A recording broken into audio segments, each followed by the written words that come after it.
అనుదినము దేవునితో.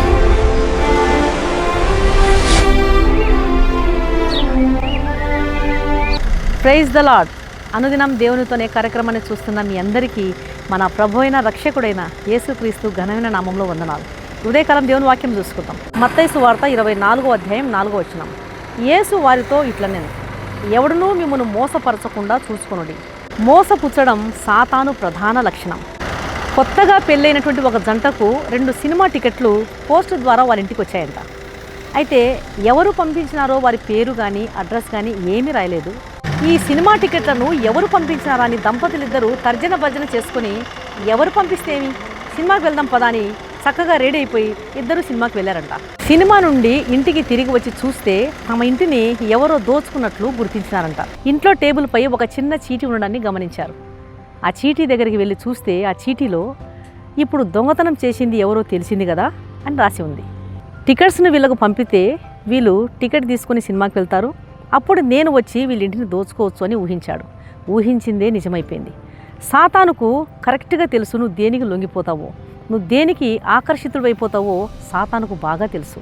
ఈ దినాల్లో సాతాను కుతంత్రాలకు ప్రజలు మోసపోతున్నారు. దుష్టుడైన అపవాదికి నువ్వు దేనికి లొంగిపోతావో, దేనికి మోసపోతావో, దేనికి నష్టపోతావో, దేనికి ఇష్టపడతావో, దేనికి త్వరగా నువ్వు ఆకర్షితుడు అవుతావో సాతానుకు బాగా తెలుసు. కాబట్టి సాతానుడు ఈ దినాల్లో ప్రాముఖ్యతను కోరేటువంటి బోధకులలో జొరబడి, డబ్బుకు ఆశించేటువంటి బోధకులలో జొరబడి తప్పుడు బోధలు చేస్తున్నాడు.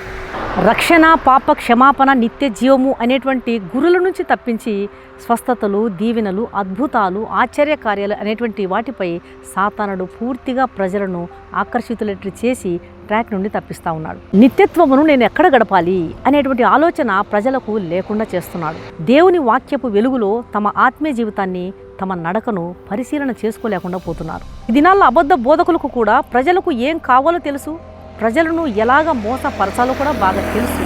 కాబట్టి వారి అబద్ధ బోధను ప్రజలు గుర్తించకుండా జాగ్రత్త పడుతున్నారు. తీరా ప్రజలు వారి అబద్ధ బోధను విని నష్టపోయి మోసపరచబడిన తర్వాత అప్పుడు తమకు ఎంత ఆత్మీయ జీవితంలో నష్టపోయినామో తర్వాత గుర్తిస్తున్నారు. అందుకే దేవుని వాక్యం సెలవిస్తుంది, మోసపోకుడి, ఎవరునూ మిమ్మల్ని మోసపరచకుండా చూసుకురుడి.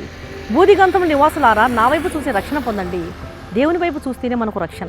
దేవుని వాక్యం వైపు చూస్తేనే నీ ఆత్మీయ జీవితంలో ఉన్నటువంటి పొరపాట్లను నువ్వు చక్కగా చూసుకుని నడవగలవు. అటువైపు ఇటువైపు చూసినామంటే మనం ఆత్మీయ జీవితంలో కలవరపడిపోతాం. విన్న బోధను దేవుని వాక్య వెలుగులో పరిశీలిస్తూ దేవుని త్రోవలలో మనం చక్కగా నడవాలి. మన ప్రభు అయిన యేసుక్రీస్తు ప్రభువారు నమ్మకమైన మంచి బోధకుడు. ఆయన నుండి మనం నిత్య జీవాన్ని పొందుకున్నప్పుడు అబద్ధ బోధకులు చేసేటువంటి అబద్ధ బోధలను మనము త్వరగా గుర్తిస్తాం, మోసపోకుండా జాగ్రత్తగా ఉంటాం. కాబట్టి దేవుని వాక్యాన్ని శ్రద్ధగా చదవండి, దేవుని వాక్యాన్ని శ్రద్ధగా వినండి. దేవుని వాక్యాన్ని అధికంగా చదవడం ద్వారా దేవుని తలంపులను మనము గుర్తిస్తాం. అప్పుడు దేవుని త్రోవలలో చక్కగా నడవడానికి పరిశుద్ధాత్మ దేవుడు మనకు సహాయం చేస్తాడు. అట్టి కృప ప్రభు మనకు దయచేయనుగాక. కళ్ళు మూసుకోండి, ప్రార్థన చేస్తాం. పరిశుద్ధుడైన మా ప్రియ పరలోకపు తండ్రి, ఉదయకాలం మీరు ఇచ్చిన శ్రేష్టమైన వాక్యానికి స్తోత్రం నాయన. ఎవడునూ మిమ్మను మోసపరచకుండా చూసుకునుడి అని హెచ్చరిస్తున్నారు తండ్రి. నీకు స్తోత్రం. ఒక మార్గం గురించి మాకు సంపూర్ణంగా తెలిస్తే మమ్మల్ని ఎవరూ మోసం చేయలేరు, ఎవరూ ట్రాక్ నుండి తప్పించలేరు. కాబట్టి సంపూర్ణ జ్ఞానం నీ వాక్యం చదవడం ద్వారా మాకు దొరుకుతుంది. నీ వాక్యం నుండి కుడి ఎడమలకు తొలగకుండా చూసుకోవడానికి మాకు నేర్పించండి. మా మంచి నమ్మకమైన మంచి బోధకుడవు తండ్రి. నీ వాక్యపు వెలుగులో నీ తలంపులను గ్రహించి నీ చిత్తానుసారంగా నడవడానికి సహాయం చేయండి. ఈ వాక్యం వింటున్న ప్రతి ఒక్క బిడ్డను దర్శించండి, అనారోగ్యంతో ముట్టండి.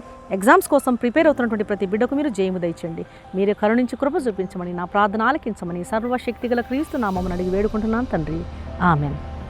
ఈ వాక్యం విన్న ప్రియమైన దేవుని బిడ్డలారా, దయచేసి దేవుని వాక్యం అనేకులు విని మేలు పొందే విధంగా దేవుని వాక్యాన్ని షేర్ చేయండి. ఛానల్ను సబ్స్క్రైబ్ చేసుకోండి. మీ ప్రార్థన అవసరాలను కామెంట్ సెక్షన్లో తెలియజేసినట్లయితే మీ కొరకు తప్పకుండా ప్రార్థన చేస్తాం. ఈ వాక్యం విన్న మీలో ఇంకా రక్షణ పొందని వారు ఎవరైనా ఉన్నట్లయితే దయచేసి క్రీస్తు ప్రభువారికి మీ హృదయాన్ని ఇవ్వండి. పాపులను రక్షించడానికే క్రీస్తు ప్రభువారు ఈ లోకానికి వచ్చాడు. కలువరి శిలువలో ఆయన కాల్చిన పరిశుద్ధమైన రక్తంలో కడుగుబడితేనే ఒక పాపికి రక్షణ, నిరీక్షణ, పాప క్షమాపణ, నిత్య జీవం దొరుకుతుంది. కాబట్టి ఆయన ఇచ్చే ఉచితమైన రక్షణను స్వీకరించండి. ప్రభు మీ ఆత్మను రక్షించునుగాక. God bless you.